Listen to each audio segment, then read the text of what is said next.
Netanyahu had the very fine idea of letting Hezbollah know that they're next. They're the biggest non-state army. What do you mean world, that he let right? them know that they're next? Could you explain that?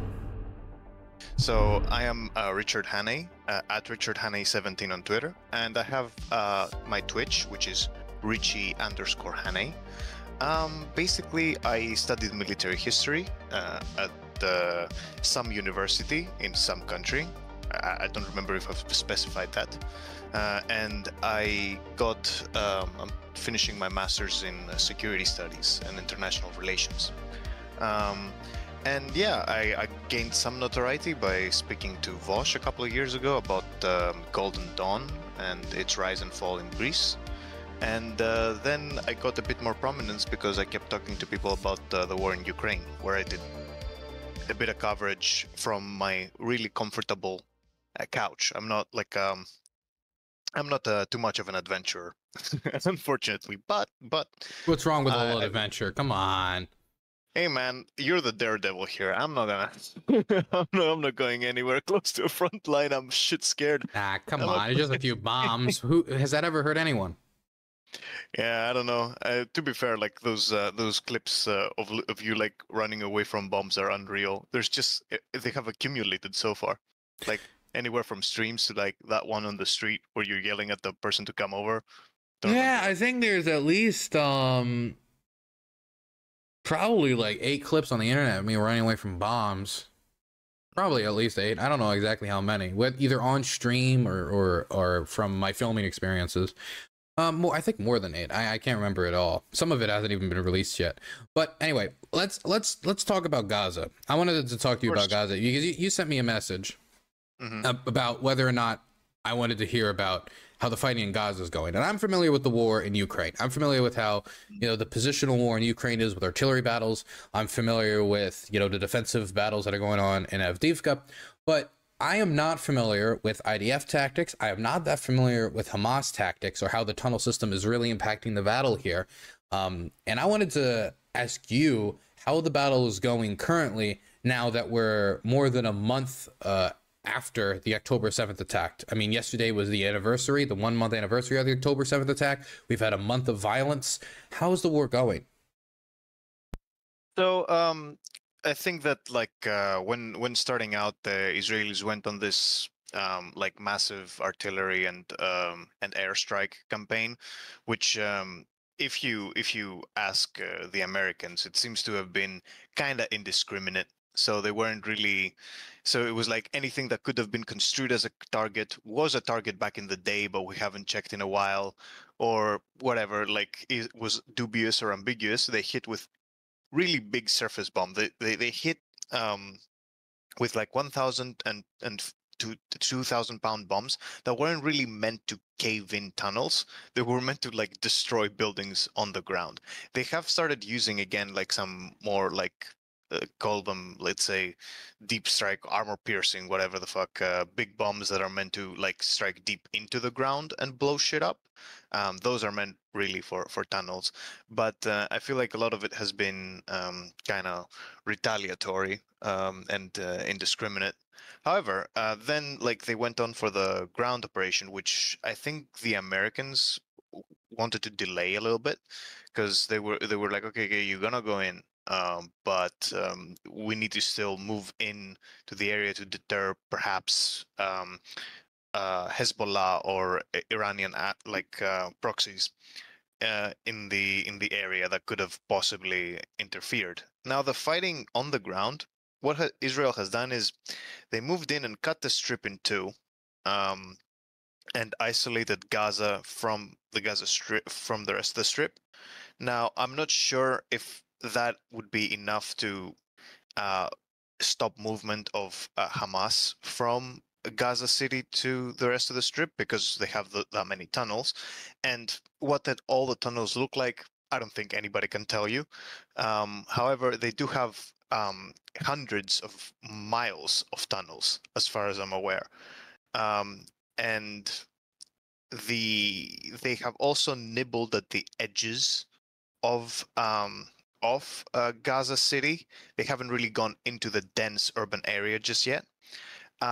And what they did to get close, they built these like brems with sand and whatever there is there, soil, with armored bulldozers, and they basically sat troops in there and armored vehicles and had staging grounds.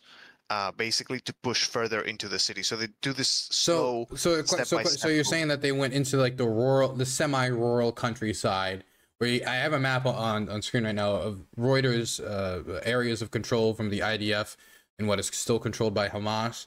It's 2 days old, but it shows that they're going into the northern countryside of Gaza, and they're also trying to encircle Gaza from the south.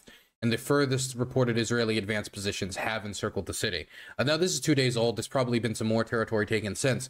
But much of the fighting that I've seen from Hamas has been out in kind of, the arid, with shrubbery countryside of them trying to ambush tanks as they're driving to these forward advanced positions.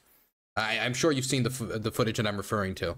Yes, I have seen quite a bit of it. They seem to be... they seem to have the Hamas seem to have produced a lot of or smuggled in a lot of RPG-7 warheads that are kind of their own thing. They're not the very basic ones. They're kind of slightly better. Probably won't deal perfectly with like the most modern Merkava from the front.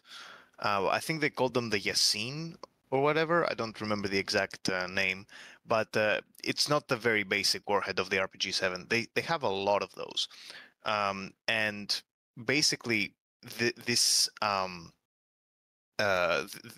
tactics of Hamas are to ambush as much as possible and use the tunnels to surprise troops. They're not gonna go out in formation or whatever to fight the IDF outside in the outskirts. So the IDF right now is getting ambushed a bunch, and this is the easy part. This is the part where it's out in the open. The armored vehicles have a massive advantage. They should have a visibility advantage as well, because they aren't surrounded by dozens of buildings. They can't really get hit from rooftops very effectively. So apart from maybe ATGMs from afar, but anything that Hamas may shoot an ATGM from will get immediately destroyed like right after. So it is not the best idea for them. So another friend that I trust a lot with his analysis is that he said that a lot of the Hamas guys outside of Gaza City in the suburbs, in the outskirts, are kind of their B team. And they're keeping their best guys inside Gaza City, and probably they will have more IEDs, because if Israel can clear an area and have a lot of visibility, they can also do well with IEDs, and clear them. But moving inside the city, they will never really have that. They can't put up these brems of soil and sand around an armored, like a position with armored vehicles inside the city, because there isn't that much space, and you can't really bulldoze Gaza. So the tough part is ahead of them, and they will likely suffer more armored vehicle losses, because moving into a city, of course, has its problems. They can get hit from the roof, they can get hit from behind, and finding all the tunnel entrances and exits, it's gonna be really difficult. It's gonna be stupid difficult, actually, to find it. Not at all cases. Did you see that one case where I think it might have been the video that's actually on my stream right now, might have been a separate video, where the fighters in question, I mean, you called it the B team, so this sounds like a very B team mistake. It happened a lot in the war in Ukraine, where they didn't check the video for metadata, and they ended up releasing the exact coordinates of this tunnel. Yeah, that seems. I remember I saw the metadata. It was like some OSINT account posted it. It's like, okay, then that's exactly where they came from. But yeah, the thing you gotta do with tunnels is that, like, you use them. See those I saw on your stream, the brems of the the armored vehicles like sitting around in the soil barrier. But you can't do that inside the city, so they're gonna have to move in And they're at the and city suffer. outskirts now. They're Yeah, in the outskirts of the city. They're starting to fight through more and more urban-ish environments. They're not in the heart of the city or anything like that, but they're moving in closer. The Israeli military is they are pushing. they are pushing. Another thing that is a little bit worrying for them is that the guys inside Gaza, the Israeli military that's pushing into Gaza are the regulars. They aren't conscripts or reservists, so they are using good troops inside Gaza. And it seems that they have suffered a couple of casualties in from almost every single active battalion in the military. Not, I don't think it's all of them, but it indicates that most of their regulars are inside, and they have put the reservists up north and in the Golan Heights to probably put off any attack from Hezbollah or Iranian militias. And that can be worrying because Netanyahu had the very fine idea of letting Hezbollah know that they're next. So, okay, they're the biggest non-state army. What do you mean world, that he let right? them know that they're next? Could you explain that? He threatened Hezbollah. He said that like we're gonna deal with Hamas and then we're gonna deal with you. I don't remember if he said it as explicitly, but he did say this. I'm pretty sure, unless I am really, really misremembering. And Hezbollah, if Israel gets really bogged down in Gaza, may feel that it's opportune to actually strike against the reservists that are up north. This doesn't, of course, mean that automatically they will have a big advantage against the reservists, because Israeli reservists sitting in a trench, backed by artillery And air power tanks, and an air force, yeah. which I mean Hezbollah just doesn't have. Exactly. It isn't just cut and dry. Oh, the best guys are in By the way, Gaza. we're going to be That means- reviewing a debate later. It's going to be the last thing we're going to do in the stream. I just want to ask you, if somebody if somebody doesn't know if Hezbollah has an air force, do you think they shouldn't comment on the region? I don't know. It depends on what they're talking about, right? Come on, It that's depends on too. what You're they're being too. commenting They're commenting on if whether of an alliance of Hezbollah and Hamas can like push Israel into the sea, and they're talking. Okay, yeah, if anybody is talking about pushing Israel, his name's a into the Midwestern sea- Marxist, if you're familiar. Oh yeah, I know. I've heard of him. Isn't that like the embarrassing 20-something? Wrestler guy, yeah. Yeah, he looks like a bit of a hillbilly type, right? Don't say that. I respect rednecks here, and I will not associate him with my redneck brethren. Okay. Fair enough. Back to the battle though. I saw the Nasrallah speech. I don't know if you saw the Nasrallah speech. Yeah. Not that impressive. Strategic Was not that continuity. interesting. It was just an hour and a half of him barking on, right? To be just him yapping and saying and doing the usual Yep. stuff, right? And like I was not high enough or intoxicated enough to enjoy it. I was talking to my Lebanese friend. He says that a lot of Hezbollah fighters actually do get pretty high when they listen to his speech. I don't know if it's true or not. I choose to believe it because it's funny. It's the only way you can suffer Fair. through it. But it didn't seem like he really was seeking to pick a fight with the Israelis. They were really hyping up that speech and he didn't do anything. I mean, that could all be a mind game that everybody expects them to announce something that day, and so they do it like 2 weeks later. But I mean, it didn't send me any indication that they expect to get any more involved in this than they already are through their missile launches, which is what they were leaning on during the speech. They were talking about their missile launches. Yeah, it seems that they were very surprised by what happened and how much "quote unquote" success Hamas had in the initial attack, and they were caught flat-footed. They weren't really ready to engage Israel alongside, and I think the Nasrallah speech really showed that they're kind of waiting to see what's happening. Still, they know that the IDF is hanging out around Gaza and outside of Gaza.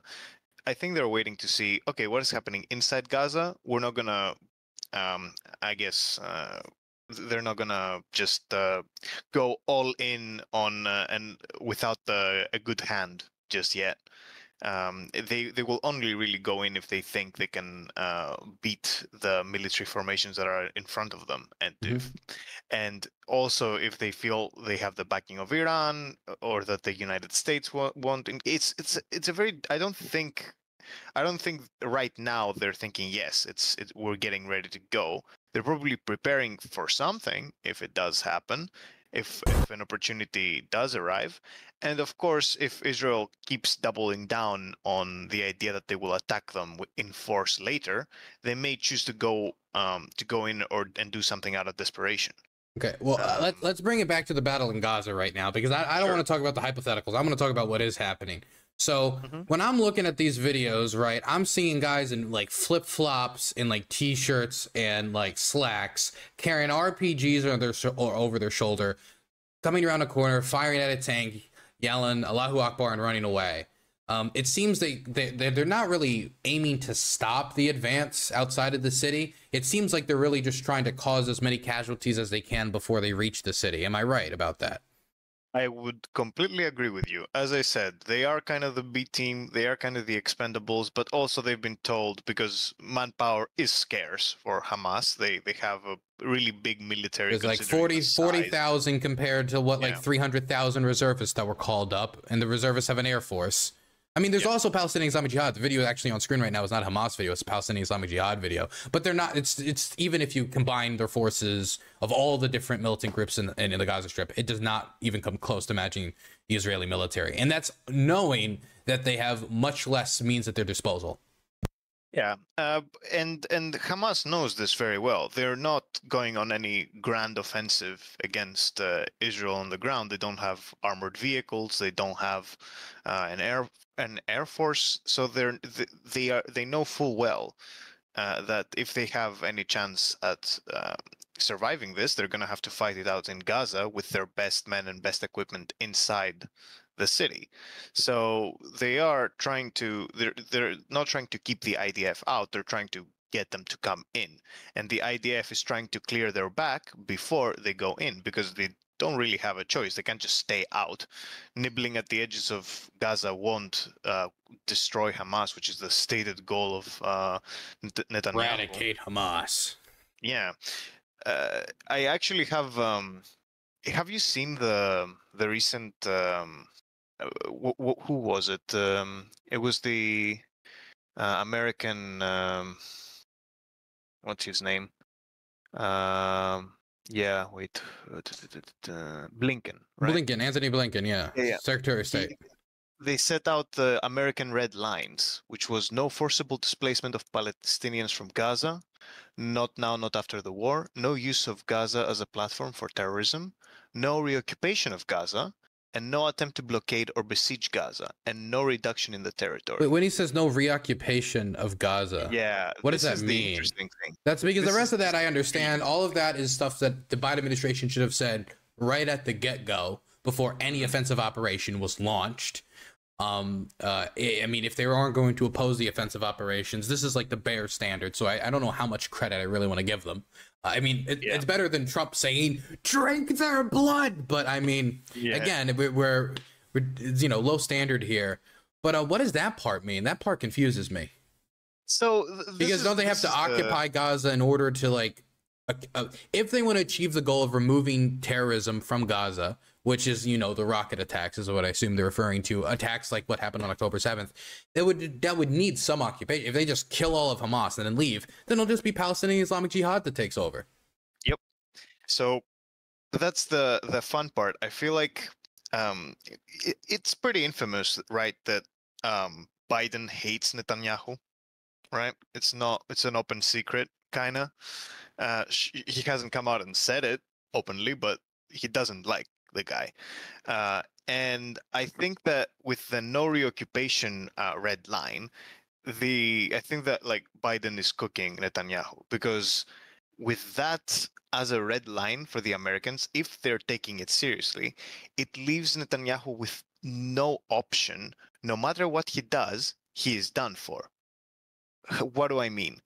If he goes in, successfully defeats Gaza, which is not a given, considering just how many soldiers there are, how dense the city is, and how much equipment they have to fight armored vehicles and potentially inflict I mean, we would casualties. say that Israel has an immense advantage, and the odds Yes, are definitely in their favor to take Gaza, though. the odds are in their favor. Without Yeah. interference from any other outside party, a deeper interference by Hezbollah, I can't imagine any possibility where Hamas, holds the city and Israel retreats. No, but it could be very long and very bloody, which could eventually create problems. However, this is not what I'm getting at. What I'm getting at here is consider they defeat Hamas and occupy. This is what Netanyahu wants to do. He wants to occupy Gaza. He even said so that he would take over the security situation, which means occupy Gaza. The Americans say this is a red line. You can't reoccupy Gaza. If he is there and he's occupying Gaza, then the White House can way more easily criticize Netanyahu and say that they've crossed American red lines, that they are undermining peace, that they're because they've not been careful. The Americans have dropped hints throughout this that they don't like the way Israel is going about this. Not only did they advise against an invasion of Gaza, but they said that Israel was.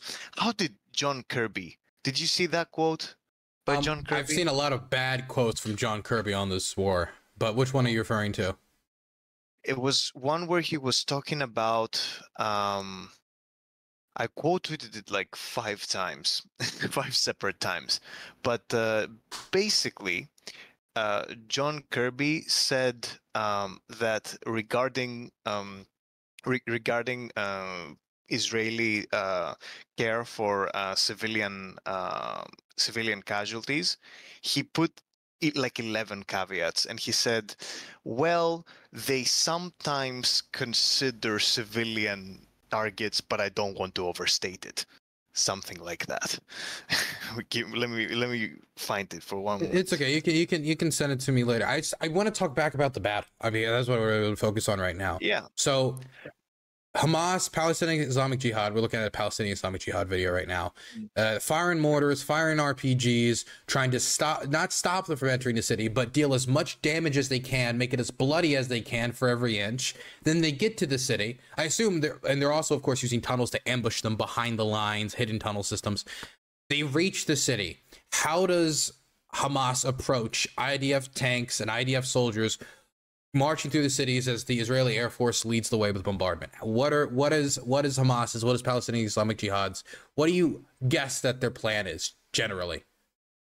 They're gonna utilize high-rise buildings to fire rocket-propelled grenades and use other IEDs dropped from high places. They're going to so like Azovstal. Like, yeah, a little bit. Imagine like Chechnya, actually Grozny. Yeah, I was about to say Grozny. Yeah.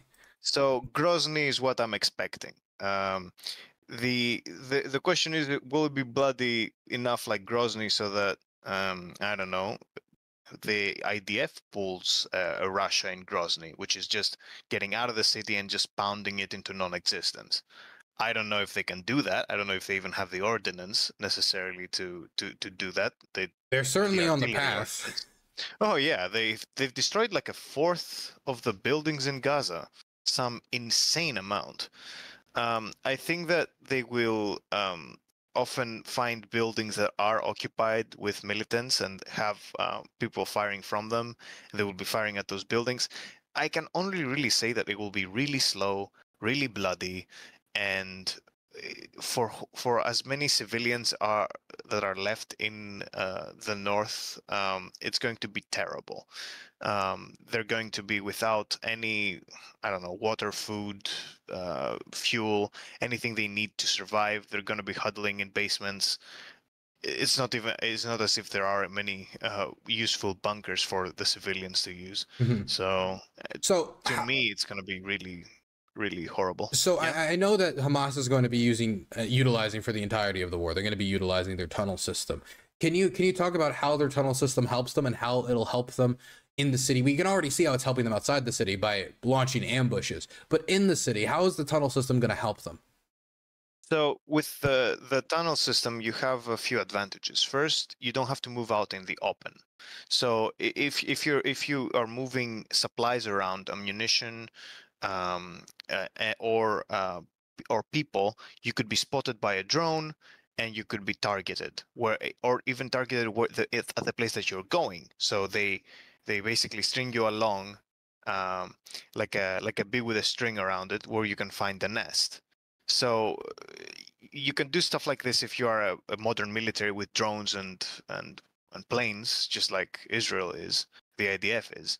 But if you're underground, you can move around ammunition and supplies and people in strategic locations. You can pop out and surprise IDF soldiers where they thought they had cleared an area, but there's a tunnel you missed. And there's also the problem that it's really hard to clear the tunnels. What do I mean? Apart from resorting to really weird or inhumane solutions that some people have thrown around, like gas. Okay, but the gas thing, I saw the rumor. It was from Middle East Eye. It was the story that U.S. Navy. They said it was going to be the Navy that did it, but then they said it was going to be Delta Force, which isn't Navy. They said that they had sources saying that Delta Force, part of the Navy, again not part of the Navy, was going to pump nerve gas into the Hamas tunnels and paralyze people for 6 to 12 hours. Number one, again, not even part of the Navy, so it doesn't make any sense. But number two, that's not how nerve gas works. That's not how it would work. The tunnel system is like hundreds of miles. It wouldn't work. It doesn't make any sense. That stuff is just impractical. The stuff that did get me, I don't know if you saw this. I don't know if anybody's got the link. I'll probably look for it off screen. There has been examples of IDF soldiers using dogs to try to go through the tunnels. They've been using they used attack dogs to catch people in the tunnels. I don't know if you saw the video of that.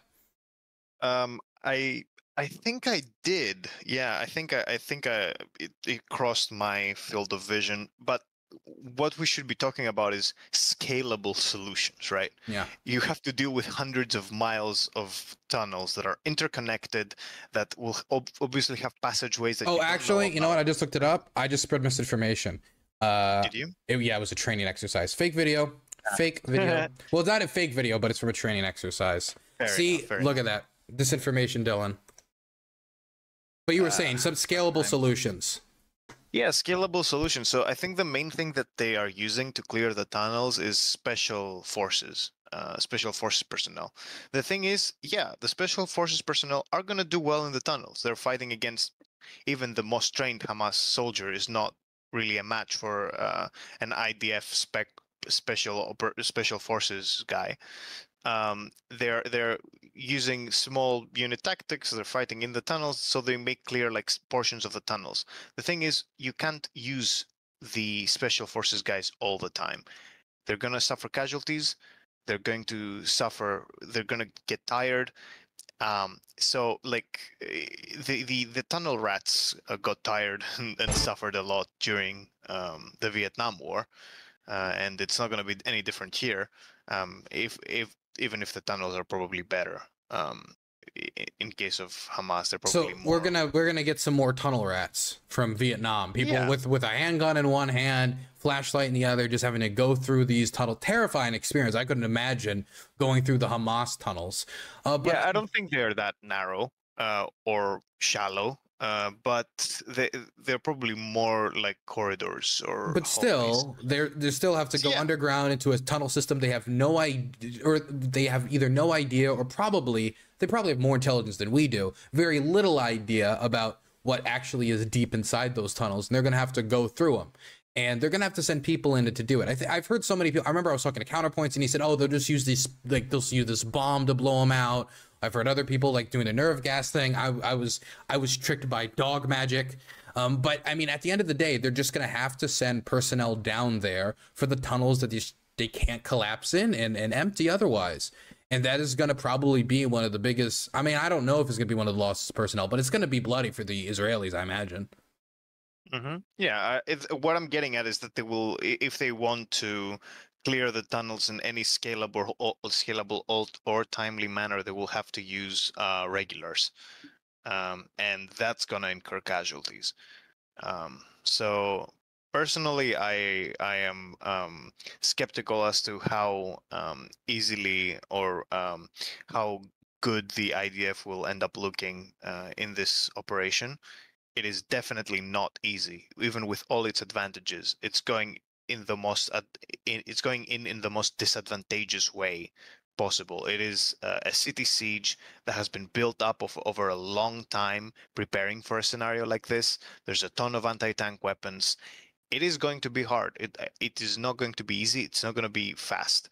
So the longer this goes on, and the longer it is clear that the lives of civilians are being respected, there's going to be more and more pressure on Netanyahu. And I feel that this is why the US drew these red lines. It's taking an opportunity to distance themselves from what's coming after, because I think that even if they're successful, even if they break the regular resistance of Hamas, they will just have an insurgency in their hands.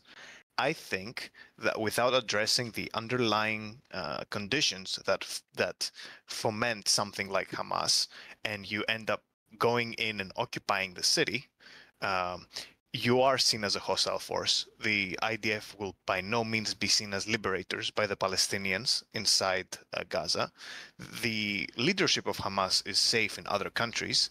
They're going to have an insurgency on their hands, no matter how you cut it. And I think part of this no reoccupation clause is kind of nudging Netanyahu to avoid. Yeah, I wanted to say, the more I thought about it, they probably want to avoid the situation that they have in the West Bank, and you can and from the words that you laid down, it sounds like, no taking up their territory. They're talking about settlements, making sure that people come back. They don't want to fully displace these people. There's a lot of fears about ethnic cleansing that could occur due to certain statements from government officials in the Likud and from other officials and certain think tanks associated with the government.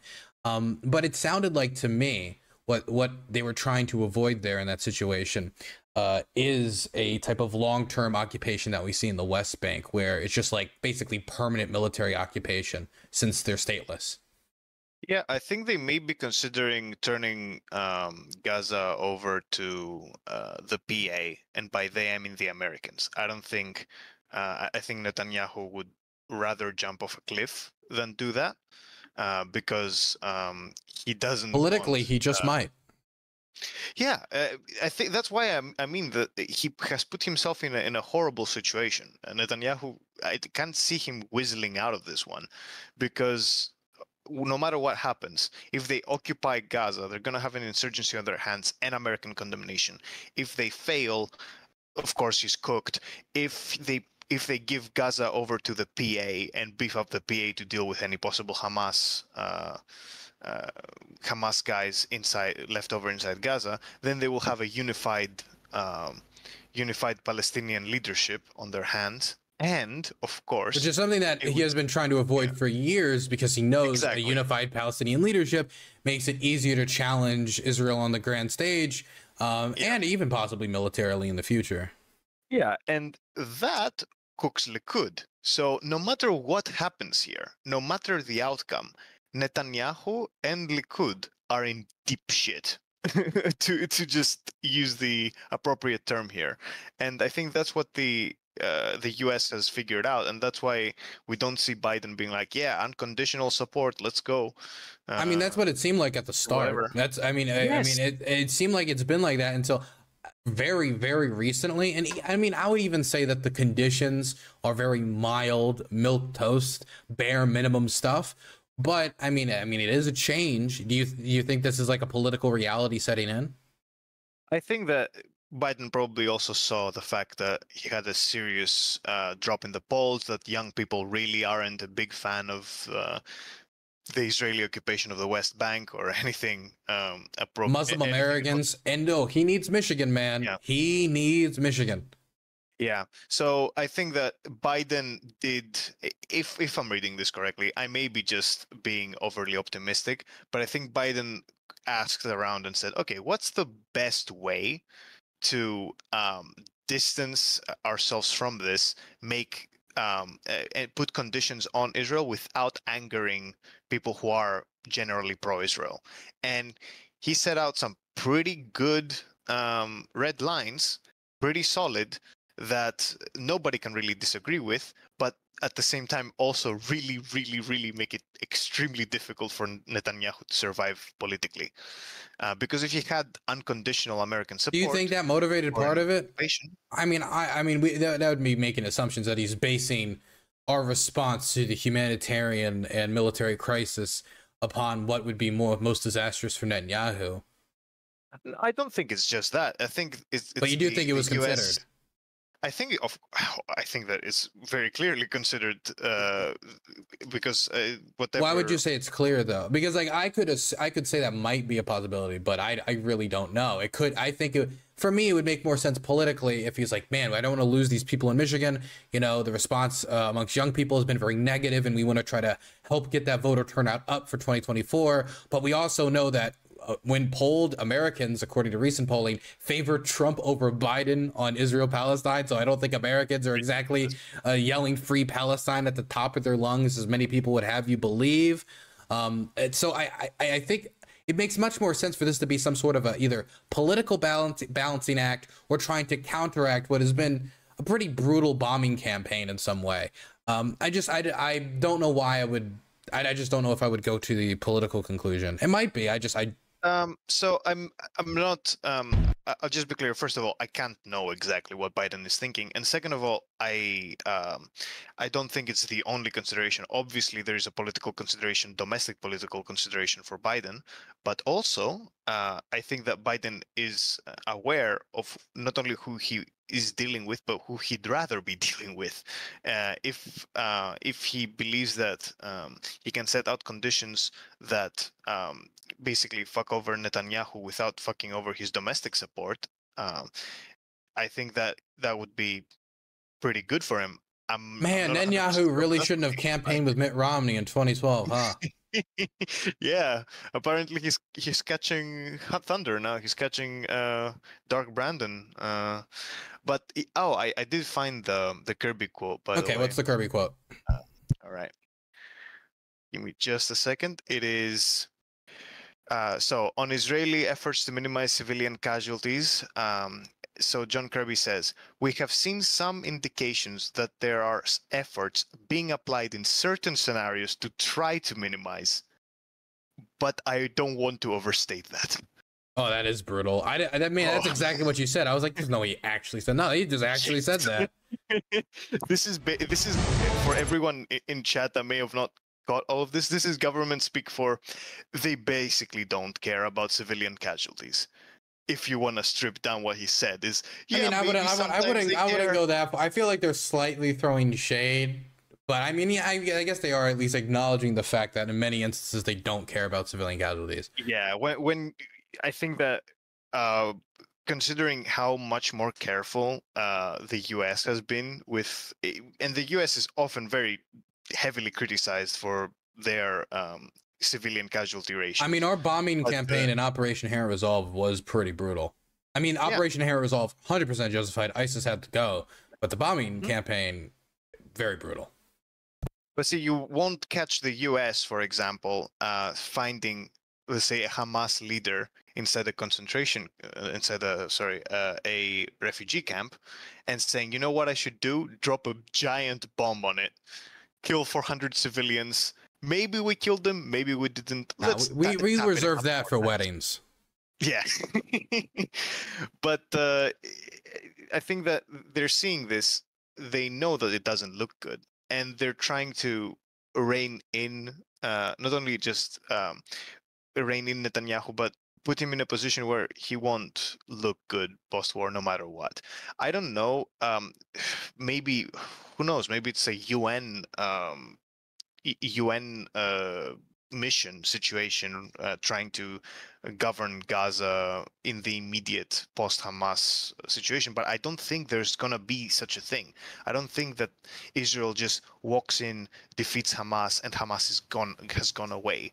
I think Well, no, that they're an if international anything, group. They have their leaderships in Qatar. They have tunnels that they'll probably use to get to the Sinai. Like they'll civilian survive as an population. organization. Yeah, they'll melt into the civilian population as well. They're going to smuggle weapons. They're going to launch an insurgency. And I think Netanyahu may use this to say, okay, we have to prolong the situation because we haven't destroyed Hamas yet. But an But if occupation of they're Gaza gonna is just gonna if be the goal is actually to eradicate Hamas, they're gonna have to do some sort of like AUMF style. We need to do operations outside of Israel because they're gonna be in other countries. Yep. No, this is that's why I mean it's I don't know. Have you seen this guy in the it was this internet historian video with a guy that went into a cave and crawled in the deepest, darkest hole, and they found him, but they couldn't get him out. That's Netanyahu right now. He's in the deepest, darkest, most like stuck in hole, and there is really no way that I see that he can get out. I don't see any good way that this ends in the short term. Apart from, I think my greatest hopium, let's say, would be somehow allowing the PA to take over post. I I don't mean, know. what are they Post gonna do? this Make war. another rival government? Yeah, Is exactly. that the plan to make another rival government? Yeah, it's either they put the PA there or they create or they sit there and occupy it, which the Americans have explicitly now said that they don't want to see. So I don't know. Whatever happens, it's going to be we have some So brutal months ahead of us. I have one. I do want to because we've been covering it from like the Palestinian Hamas and Palestinian Islamic Jihad, like their side of how they're going to fight the defensive war. I want to come from the Israeli perspective for a second. Israel is marching forward with their tanks, with their armored vehicles. They're making launching points. They're creating forward operating positions to then in the future launch attacks into the city itself. How are they going to do this? Because I would imagine again, I'm not too familiar with how both Hamas and Israel fights, but if I remember Operation Inherent Resolve when they were fighting ISIS, is this going to be a lot of, oh, we've identified that there's 5 Hamas fighters in there, level the entire building with air power, boom, okay, move forward. Is that generally what we're going to see? What is Israel's strategy moving forward into this, considering they're fighting on Hamas's turf? All right, so ignoring the tunnels, right? Because we spoke a bit briefly about what would take place with the tunnels. I think is that they'll have to clear them manually. When we're talking about over the ground, yeah, there aren't that many options. It's either you identify a building, there's Hamas people in there, and you level it, which also considering just how dense Gaza is, it's just going to be difficult, especially if they get any kind of if they're planning on leveling a lot of buildings, because we're talking about a lot of fighters. And then there is the option of advancing in with armor and infantry alongside the armor. And when you meet resistance, you attack the resistance you meet. You move a lot of soldiers into buildings. Either way, it is not going to be easy. That's why I say it's going to be brutal fighting. I saw that to deal with IEDs that they have these the same bulldozers that they had to make these like dirt positions we're looking at on stream right now. They also used it to try to clear IEDs and push them out of the way. I saw something similar to that with mine rollers in eastern Ukraine. Is that how they're going to try to deal with the IED threat to try to which both Hamas and Palestinian Islamic Jihad use? I honestly, with the bulldozers in the narrow streets, I don't know if that's going to be viable for a lot of the city. And also, we have to consider that in order to push a bulldozer around, you need to already have a half decent perimeter. A bulldozer is much more vulnerable to RPG fire, to IEDs being placed on it because it doesn't have weapons, right? It's just an armored bulldozer. So I don't know how viable that is long term. When I saw all those brems of sand and soil outside of Gaza, I said that okay, yeah, this seems like a decent way to get to Gaza City, but not really one to get in. It's unless you plan to bulldoze Gaza City. I don't know exactly how they're going to be dealing with the IEDs. They might choose and cordon off areas of the city, maybe split it up into parts by using major roads and boulevards as more open areas to control. They might choose to level certain strongholds that they find along the way, but I don't think that it's going to be an urban battle like Bakhmut, you know, where there's a cohesive front line that we are aware of, we can see from space. I think they're going to be moving in without ever really being stopped dead in any particular place. They're going to have to deal with fighting throughout the city for most of the time. I don't think there's going to be a really easy, exactly, we've cleared this area perfectly, we're moving on. That's why it's just so difficult to really predict exactly how they're going to go about it. I mean, we're saying, well, from the way you painted it, it does sound like even like when they're in the city themselves, there's probably still going to be ambushes in the rural parts of Gaza from tunnels that the Israelis just still haven't found yet. Oh, perhaps, yeah. It's going to be harder, of course, because you move stuff into once you move a lot of the military equipment into Gaza, there's going to be forward bases outside.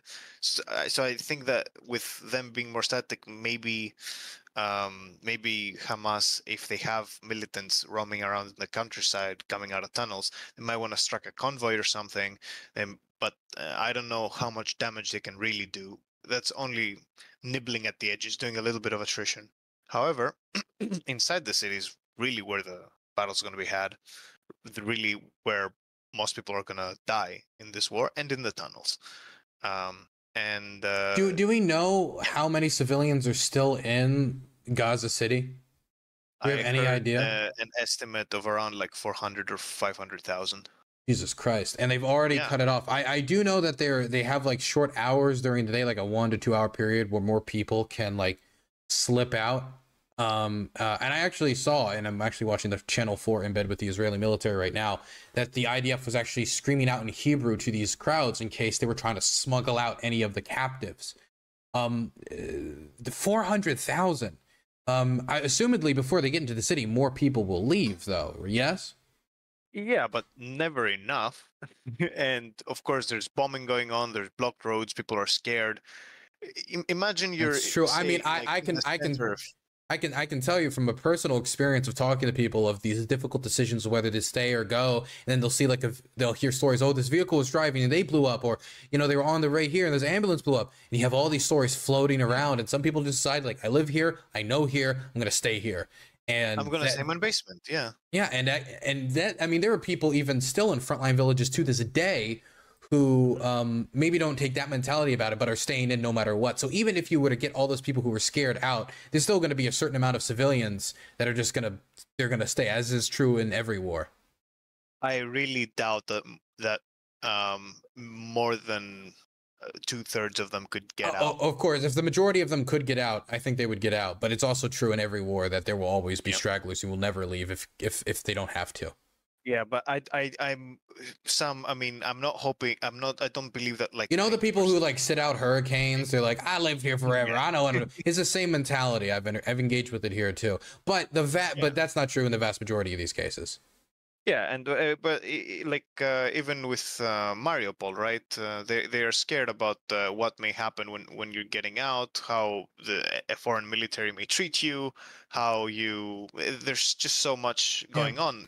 Bombs are falling in your street. Another motivator is they're probably scared that if they give up their house, like, will they ever be able to return? A lot of them are probably familiar with that refugee experience from 1948. So, or they're descendants of the people who fled in 1948. And so that could be another motivator keeping people back. And I know that Hamas and other organizations have told people to stay. I know that Egypt has specifically advised people to stay as well. So, I mean, there's also other people like that are giving them the worst advice possible.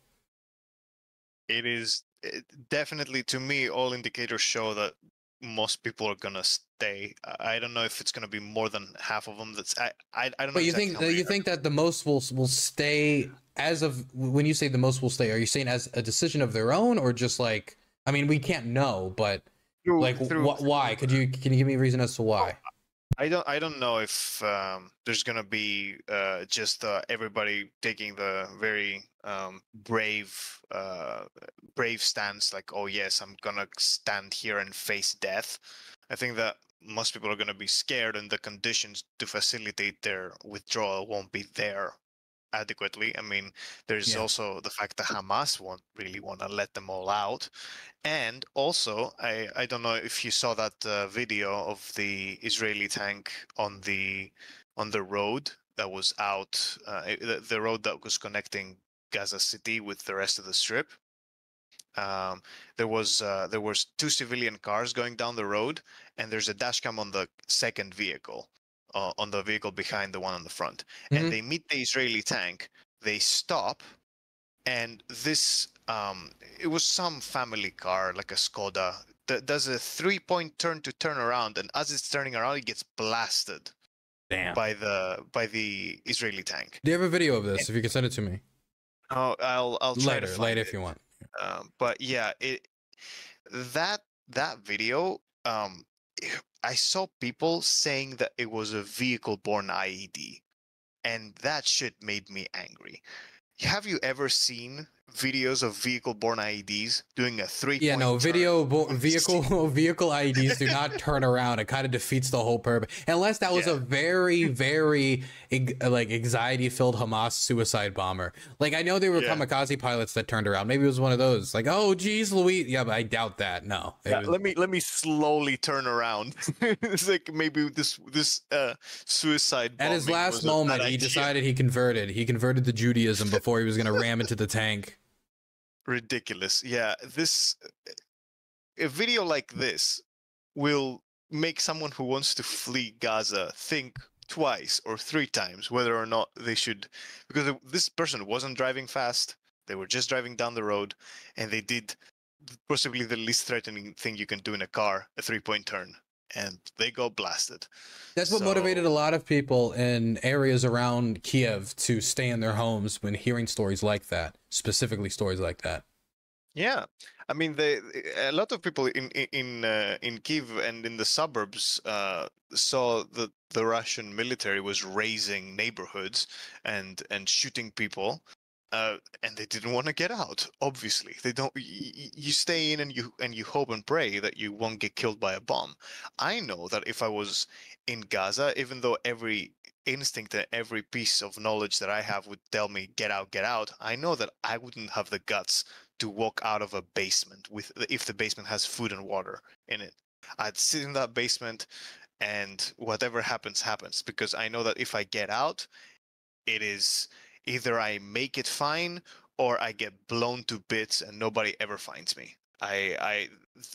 This kind of thoughts are just so scary to consider for people. It's not ever an easy decision to make, to just leave. And many people just say it like this: yeah, of course, you just give them 24 hours to evacuate. Yeah, everybody will be able to leave Gaza, their homes, their livelihoods in 24 hours, right? That's totally reasonable. So I wanted to ask quickly about drones, because in this war, drones are everywhere. Drones have become such a vital component of the war and only become more vital as the war has gone on. And I've seen videos of bunched up Israeli soldiers getting attacked by Hamas drones with IEDs and mortars that had dropped on them. Does the Israeli military have anti-drone guns and counterance to this type of attacks? I am not 100% sure what anti-drone technology the Israelis have. They probably have electronic warfare stuff, but I wish I was more up to speed as to what they're doing in that area. Gotcha. Over here, the tactic originally was shoot it with a machine gun. Well, that didn't, it works sometimes, but what was better is if it's real close is you use a shotgun. A shotgun, you can like shoot it down almost like a duck. You shoot it like a duck. It's good for shooting ducks, good for shooting drones. And then If you don't have that, I mean, the best thing, no matter what, is always the drone gun. But you always need to keep improving it because people will try to continue to develop those drones to be able to counter the drone guns and make it harder to jam. So, I mean, no matter what, they'll have some way to try to counter, try to fight it back. But I was interested to know if they have drone guns. Yeah, from your experience in Ukraine, were the drone guns? Did the troops like them? Yeah, well, some drone guns are more effective than others, but from my conversations with them, they want them. They want them. Yes. Okay, I mean, I always saw that it's kind of depending on who you ask whether or not the drone guns work. Well, because it also it depends on the drone gun because there's not like one unified drone gun system in Ukraine. There's a bunch of different people making different drone guns. A lot of this is like volunteer work as well. It's volunteer groups. Yeah, and obviously there's also drones with different vulnerabilities. It's not all the same drones. That's true. Yeah, one drone gun might not be effective against all drones, or one drone gun is effective against one drone might not be effective against another drone. Yeah. Somebody says I would rather be a drone than a gun. Yes, fair enough. But yeah, I feel like the IDF will try to use whatever electronic warfare means they have. We've already seen Hamas drop stuff from drones onto I saw that video too. They were bunched up too. It seems like there was not really much concern about the drone at all, and you do not bunch up. You do not bunch up. No, but they will learn. They will adapt. This is how war is, and the IDF hasn't done an operation like this in a long time. So if they whatever they get casualties from, they will adapt to and learn and move forward. But really, this is I don't know, how do you put it, a job that there isn't a magic solution to. It's just brutal and bashing your head against. This is gonna be really bad. I don't see how this will be smooth sailing, honestly. Got you. So here's my last question. The rocks settle, the battle's over. Most likely Israel then now controls the Gaza Strip. What would an Israeli counterinsurgency campaign in Gaza look like?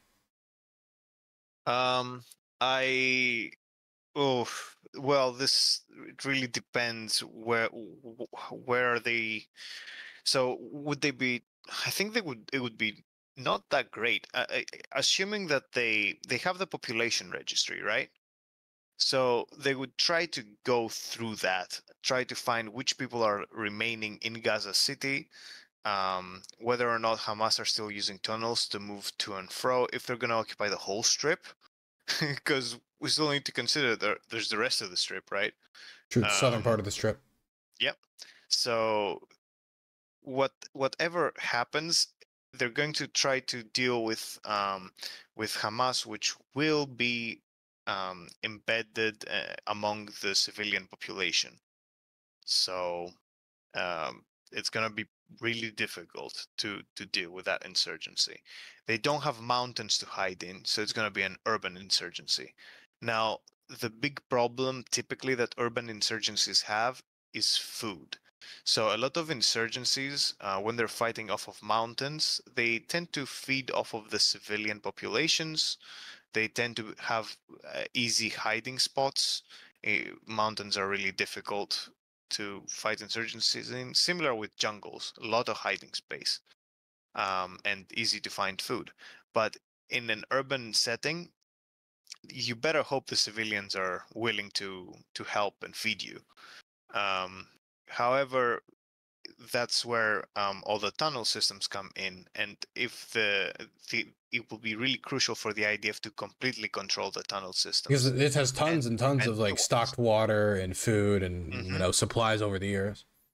Yeah, so there'll be other overground safe houses and supply depots, and there's gonna be it's just difficult. It's not as as quote unquote easy an urban insurgency as a regular one would be. It's just that big, and of course, something that to always consider in insurgencies is how popular is the army that's doing the counterinsurgency operation. So this was something that that the U.S. Had to contend with, not only in Afghanistan. I mean, this is the thing though, is it going to be a question of how popular they are or how, like, relative to what, right? Because if it's, let's say you don't like somebody, but you really hate the Israelis more, then they could end up just getting more support just from that, not from the even being a particularly popular organization. All the data that I was looking at looked like that Hamas's popularity was, well, it wasn't in the upswing, that's for sure.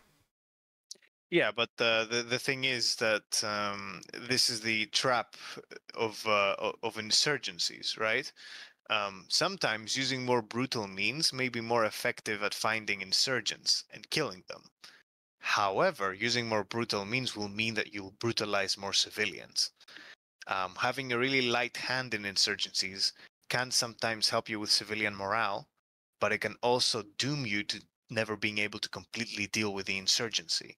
There's many ways to deal with insurgencies, many different strategies. There are butcher and bolt, for example, going in, completely massacring an area and killing the insurgents along with everybody else. That is something that, for example, the Soviets did. If you saw you're probably familiar with the war in Afghanistan, the Soviet war in Afghanistan. I'm familiar with that mass bombing campaign. Yeah, it's like, oh, this village has rumors of insurgents in it. Don't worry, there won't be a village there tomorrow. So that is a counterinsurgency strategy. Another counterinsurgency strategy that the Americans tried in Vietnam, that was the Strategic Hamlet Program, and that one failed. Their plan was, okay, we're going to keep all the villagers in certain controlled villages, and we're going to expand a network of controlled villages with our people standing guard and protecting basically the civilians to grow their own food, feed themselves, and not the insurgents. The problem was that they were basically prisons for the civilians, and then Viet Cong infiltrated them and grew tons of support from people who felt that they were boxed in the hamlets. So fighting insurgencies is really tricky. And fighting urban insurgencies. You know what's crazy is they did the same. Yeah. The British did the same thing in Malaysia. The only difference is it fucking worked, and it's super confusing. I still need to research that more, figure out the difference.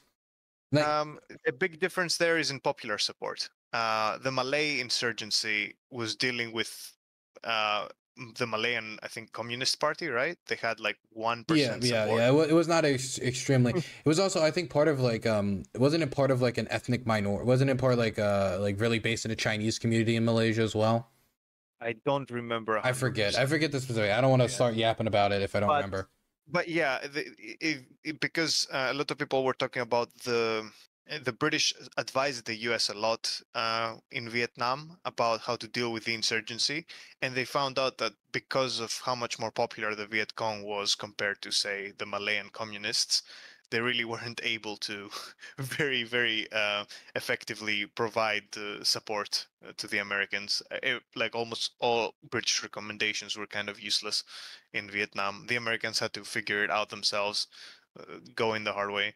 But yeah, urban insurgencies, because this is what this was one of the main courses I did in military history in university. It was studying insurgencies, and insurgencies are all somewhat unique to themselves. There are general trends about what insurgents and counterinsurgents may want to try to do better. For example, even insurgents can't really go around robbing civilians all the time, because when the counterinsurgent shows up, the civilian will rat you out. If you're not their friend, you know, it's much harder to actually fight the insurgents. That's why it's always... Yeah, that was the problem ISIS faced, is that when the counterinsurgents came, they were everybody told them, hey, ISIS sucks, and that was really their downfall. Yeah. So I didn't mean that seriously. That wasn't a serious comment. Yeah, but it's something that is real and that people should consider. Yeah, It's yeah, I always a was just joking. popularity contest. Yeah, yeah, of course. But it's a popularity contest between the insurgents and the counterinsurgents, and it's usually much harder for the counterinsurgents to be the good guys, especially considering usually that the tactics, including interrogations, considering how the uh, like torture probably. I don't doubt that the IDF will torture some folks, uh, and I think there's gonna be there's gonna be to some extent like killing of innocents. To some extent, they may try to even intern a lot of people without trial. I personally, I'm not particularly a big fan of the idea of a protracted fight. Oh yeah, that's the video. Yeah, I found the video. Well, one and somebody in chat found the video. Um, yeah, he's just turning around. It looks like, um, and then it's freezing up because, of course, it is.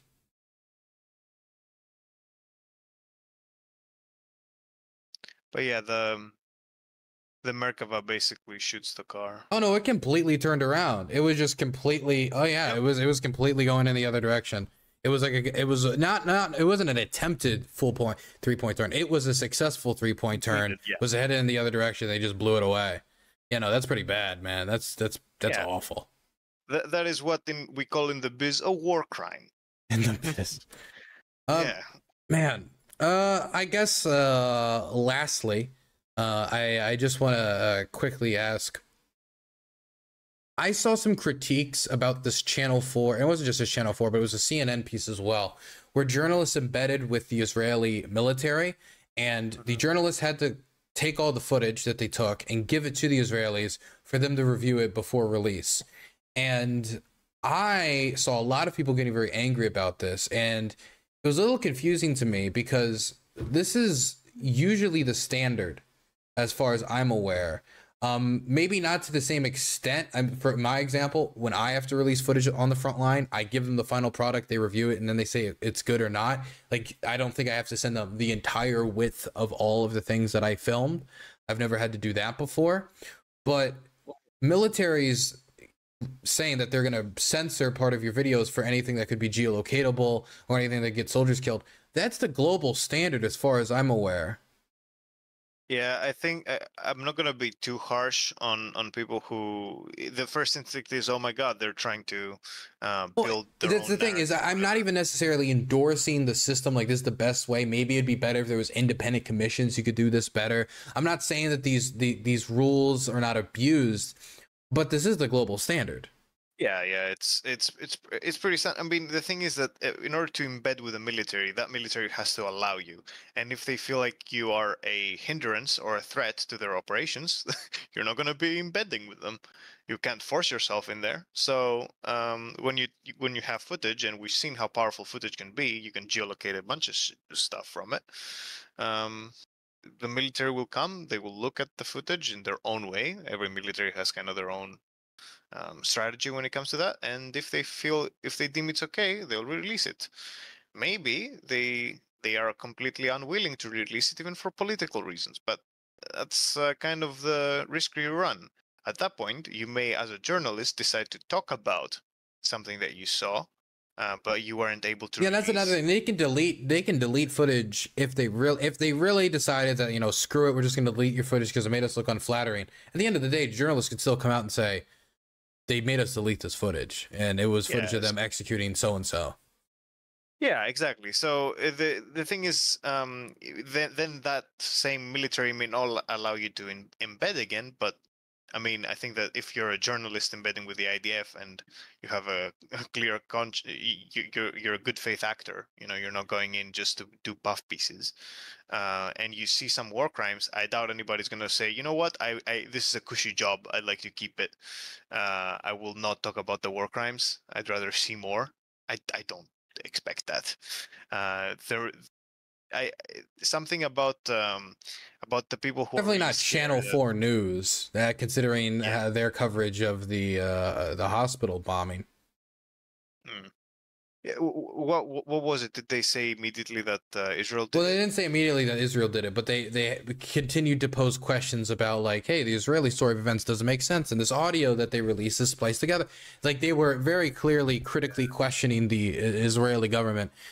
So I guess for me, I understand where people's hesitation is. This is the global standard, though, and I will say that even though people are reacting to this in a kind of stupid way online, I when I brought this up, people were like critiquing me because they were saying, "Oh, are you defending this?" I was like, "Am I defending just acknowledging how war journalism is done?" But I can acknowledge the problem with these embeds, period. But my problem would be more that when you're doing these military embeds, you're looking at the war through a straw. Right? You're looking at through a certain perspective, through a certain side, and therefore you need to get more perspectives included from that. That when they bring the media around, the reason that they bring the media around isn't because, hey, we're the jolly old candy cane people and we just want to show you how nice we are because we're so nice. It's because they want to be able to garner more support for their efforts. It's not just some like documentarian effort. Either way, though, like just the reaction to it was very strange on the internet. Yeah, I want to say something to placate some of the people that were reacting negatively on the internet. There's a lot of worries that, you know, with the Israelis cutting off the internet, that they will try to cover up horrible atrocities in Gaza, and they may very well do that. But I want people to remind them that this is the 21st century, okay? There's gonna be pictures. No matter if most likely if something big happens, there's gonna be pictures. There's gonna be pictures not only maybe from the troops even, but also from random people smuggling phones out of Gaza. Guys, this nobody can hide in the modern day. We have pictures of atrocities from World War II, back when there was no internet, when almost nobody had a camera on them at any given time. I will say the one thing that really does bother me is like foreign journalists can't get into Gaza. It's impossible due to the blockade. Egypt won't let them through. They can't get into Gaza. And so really the only way for foreign journalists to even cover the war is through the straw of the Israeli military if they want a military embed. They can't embed with Hamas. They can't embed with Palestinian Army Jihad, and they can't get into Gaza. They have to work with local correspondents or local journalists who are already in Gaza. And so I will say that it is frustrating to basically have it so journalists are basically cordoned off to if they want to be in Gaza, and they're foreign journalists and they're not currently in Gaza, they have to embed with the Israeli military. Yeah, and I think that the journalists that are in Gaza right now, the ones that aren't embedded with the Israeli military, those people are going to be to be doing the Lord's work. You know, they're having an extremely difficult job ahead of them, and many of them will die. And it's going to be, I think we're going to see not only harrowing footage from them, but we're going to witness things that just many of them have died already, but we're just going to see so much, I think. So if people think that Israel will just be able to plausible deniability, oh yeah, we acted as carefully as we could, no. I call me cynical or whatever, but I think that we're going to see a lot of really, really messed up things. I don't know if it's how long this will last, but it's almost definitely going to be really rough. And I really wish those journalists in Gaza the best of strength and luck, because they're gonna need it to survive what's coming. For those that haven't died already or lost tons of family members, right? Because there's also that.